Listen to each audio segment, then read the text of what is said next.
जिनके घर शीशे के होते हैं उनको अपने बेसमेंट में चड्डी बदलनी चाहिए। आज मैं आपको इस फोन से इस कहावत को प्रूव करके दिखाऊंगा। ये है टेक्नो पोवा कर्व 2 और इसकी ये वाली वीडियो देखो जो टेक्नो इंडिया ने खुद पोस्ट करी है।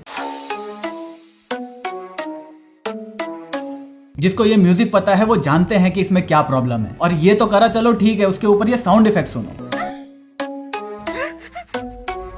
ये साउंड इफेक्ट और ये कैमरा एंगल साफ साफ इनकी दो कौड़ी के मेंटालिटी को दिखा रहा है। और इसके बाद अब ये देखो, अभी कुछ टाइम पहले मुंबई के ex deputy CM Ajit Pawar ji की डेथ हुई थी। उसी से रिलेटेड ये क्लिप है जहां पर रवि किशन जी भाग के कहीं जा रहे हैं। अब उनके इस एक्शन को कैसे भी करके परसीव किया गया हो, लेकिन ये किसी के डेथ से रिलेटेड क्लिप है और इस ब्रांड ने अपने फोन की प्राइसिंग को जस्टिफाई करने के लिए इस क्लिप का भी यूज करा है। अब मुझे क्या लग रहा है, इन्होंने ये घटिया मार्केटिंग इसलिए करी है क्योंकि इन्होंने शायद एक अच्छा सा फोन बना दिया है। अगर ये इसे नॉर्मल तरीके से प्रमोट करते तो शायद कोई भी इन पर ध्यान नहीं देता। तो ऐसी नेगेटिव मार्केटिंग करके इन्होंने लोगों का ध्यान खींचा है, जैसे मेरा खींच लिया। अब एक बार किसी का ध्यान चला गया तो वो YouTube पर जाकर वीडियोस देखेगा इसके रिगार्डिंग, और इस फोन की वीडियो सारे बड़े बड़े क्रिएटर के चैनल्स पर आ रखी है और वहां पर इसको लेके कोई बहुत नेगेटिव रिएक्शन नहीं आया। तो मैंने सोचा चलो मैं भी मंगा के देख लेता हूं। अगर फोन अच्छा हुआ तो इनकी मार्केटिंग टीम को तो माफ नहीं किया जाएगा, लेकिन स्टिल अगर रिकमेंड करने लायक है तो रिकमेंड तो कर ही सकते हैं। तो चलो फिर डिजाइन से शुरू करते हैं। देखो सच बताऊं तो ये डिजाइन मुझे उतना बुरा नहीं लगा। फोन में 8000 mAh की बैटरी होने के बाद भी फोन काफी पतला और स्लिम फील होता है। बस डिजाइन में यही चीज अच्छी है। इसके अलावा डिजाइन एलिमेंट में एक बहुत बड़ा स्कैम है,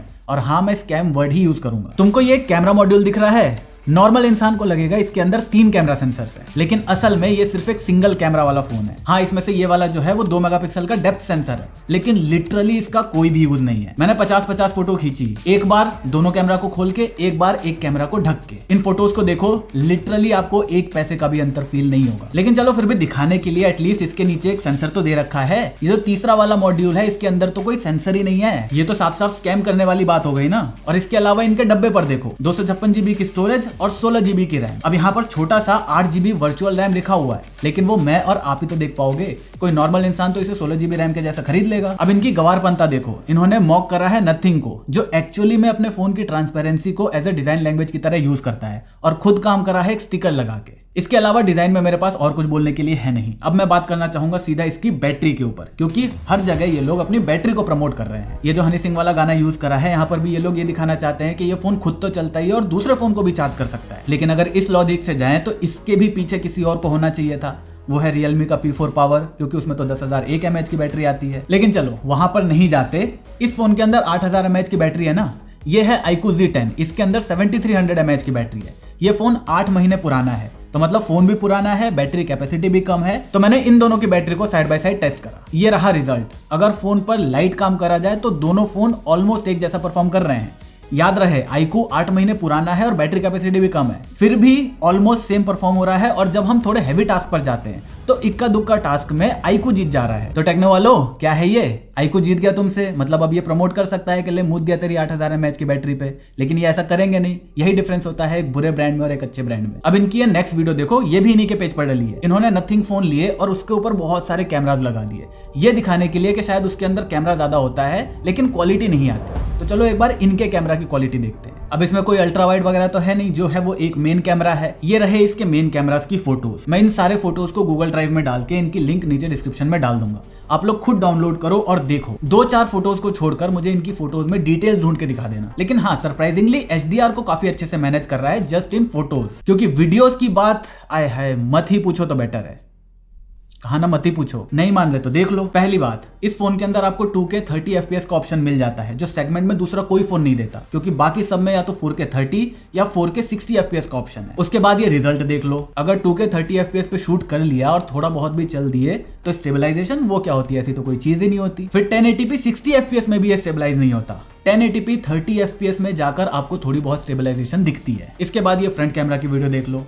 आई थिंक मुझे कुछ कहने की जरूरत है नहीं यहाँ पे। कुल मिलाकर मोटरोला का ये 13,000 का फोन इससे ज्यादा अच्छी फोटोज लेता है, और इसके अंदर मेन कैमरा के साथ साथ अल्ट्रा वाइड सेंसर भी है। अब मैंने जितनी भी इसकी रिव्यू वीडियोस देखी थी, वहां पर लोग इसके सॉफ्टवेयर के बारे में बहुत बात कर रहे थे, क्योंकि शायद उसके बारे में बुरा बोलने के लिए कुछ इतना है नहीं। उसके बारे में मैं बाद में आऊंगा, लेकिन मैं इसकी परफॉर्मेंस के बारे में बात करना चाहता हूँ, जिसके बारे में लोगों ने बहुत कम बात करी है। एक होता है फोन की परफॉर्मेंस ऑन पेपर बहुत अच्छी है लेकिन रियल लाइफ में बेकार है, ये ऑन पेपर भी कचरा है और रियल लाइफ में भी कचरा है। 15,000 के iQOO Z10X के अंदर 7300 मिलता है। स्टोरेज भी यहाँ पर UFS 2.2 की यूज करी गई है, जिसकी वजह से पूरे UI के अंदर आपको इधर उधर जिटर मिलते रहेंगे। बाकी आपको बेसिक गेमिंग वगैरह तो करा देगा, लेकिन इसकी परफॉर्मेंस को आप एक 12-15 वाले फोन जैसा ही समझना। इसके अलावा 25,000 के इस फोन में आपको NFC भी नहीं मिलता। अब ये NFC जरूरी हो चुका है, क्योंकि अगर मैं मॉल में जाके कोई पिक्चर देखता हूँ तो वहां पर गूगल पे से टैप टू पे करने पर मुझे 20% का ऑफ मिलता है। इसमें NFC नहीं है तो मैं ये ऑफर भी यूज नहीं कर पाऊंगा। इसके बाद इसमें स्पीकर भी केवल एक ही मिलता है। अब एक स्पीकर के हिसाब से इसकी ऑडियो उतनी बुरी नहीं है, लेकिन एक सिंगल स्पीकर तो सिंगल स्पीकर ही रहेगा ना। 25,000 में single speaker is not acceptable. बाकी इसकी डिस्प्ले कर्व है तो उसकी वजह से जो बेजल्स हैं वो काफी कम फील होते हैं, लेकिन ये एक 144 हर्ट्ज की डिस्प्ले है, लेकिन most of the time 90 hertz पे चलती है। बाकी ये मैक्स 2K रेजोल्यूशन ही चला सकता है, 4K सपोर्ट नहीं करता।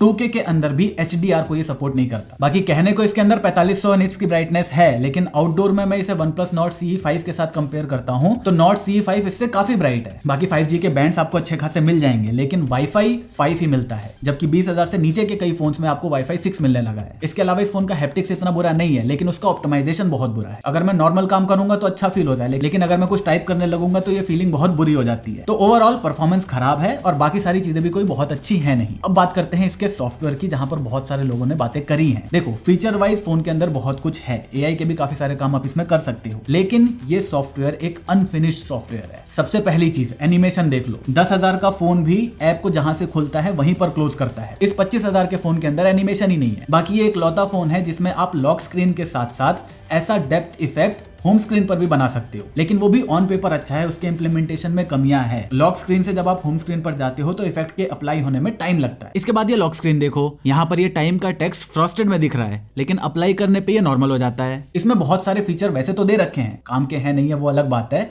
लेकिन बेसिक फीचर्स की कमी है। जैसे मैं स्क्रीन पर डबल टैप करके ना तो स्क्रीन को ऑन कर सकता हूँ ना ऑफ। अपनी गैलरी को इन्होंने AI गैलरी का नाम दे दिया है, लेकिन अगर मैं कोई भी फोटो इसके अंदर खोलता हूँ तो मुझे फ्रैक्शन ऑफ सेकंड का एक डिले मिलता है उसके पूरे कलर्स को दिखने में, और ये हर बार होगा। वीवो के अंदर भी ये चीज होती है, लेकिन अगर आप एक बार फोटो लोगे तो वो पहली बार उसको प्रोसेस करने में टाइम लेता है। एक बार प्रोसेस हो गई तो अब आप जब भी उस फोटो को देखोगे वो ऑलरेडी प्रोसेस होके ही दिखेगी, लेकिन इसमें आप कितनी ही बार फोटो को देख लो हर बार वो प्रोसेस होगी। इस फोन के अंदर मैं ऐसी 10 और प्रॉब्लम आपको गिना सकता हूं, लेकिन इस कचरे के ऊपर ना मैं आपका टाइम वेस्ट करना चाहता हूं ना अपना। इस वीडियो का ऑब्जेक्टिव था टेक्नो के इस नंगपने वाली मार्केटिंग को पॉइंट आउट करना, क्योंकि अगर हमने अभी नहीं करा तो बाकी ब्रांड्स भी ये सब करने में देर नहीं करेंगे। दूसरा, आप लोगों से रिक्वेस्ट है कि इस वीडियो को शेयर करो ताकि ये वीडियो टेक्नो के बड़े मैनेजमेंट तक पहुंचे, उन्हें दिखे कि उनकी टीम क्या कर रही है इंडिया में बैठ के। तीसरा, इंस्टाग्राम पर इस फोन को बहुत सारे लोगों ने बहुत अच्छा बताया है, जबकि ये एक शुद्ध कचरा फोन है, 25,000 का शुद्ध कचरा। अब वीडियो की शुरुआत मैंने इस फोन की मार्केटिंग वीडियो से करी थी,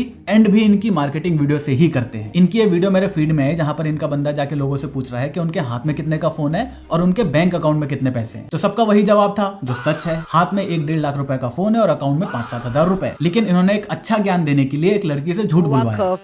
It's super slim. It has 48 hours of battery life. Around 20 lakhs ish. अब ये झूठ क्यों है वो तो मुझे आपको बताने की जरूरत नहीं है, लेकिन हमें उस पर ध्यान नहीं देना, हमें ज्ञान की बात पर ध्यान देना है। ज्ञान ये है कि आपके हाथ में फोन कितने का है वो जरूरी नहीं है, आपके अकाउंट में कितने पैसे हैं वो जरूरी है। तो आप भी इससे सीखो, और 25-30 हजार रुपए एक ऐसा प्राइस ब्रैकेट है जहां पर आपको एक ऐसा फोन मिल सकता है जो आपके सारे काम को कर देगा। तो इस प्राइस में हमारे पास OnePlus Nord CE5, Nothing Phone 3A, कभी कभी 3A Pro भी इसी प्राइस में मिल जाता है। तो आप इनमें से कोई सा भी फोन ले सकते हो, लेकिन इस छपरी, नल्ले और घटिया ब्रांड से जितना हो सके दूर रहना। बाकी अगर आपको ये जानना है कि फोन्स के प्राइसेस अचानक से इतने ज्यादा क्यों बढ़ने लगे हैं तो यहाँ पहुंचो, मैं आपसे वहीं मिलता हूँ।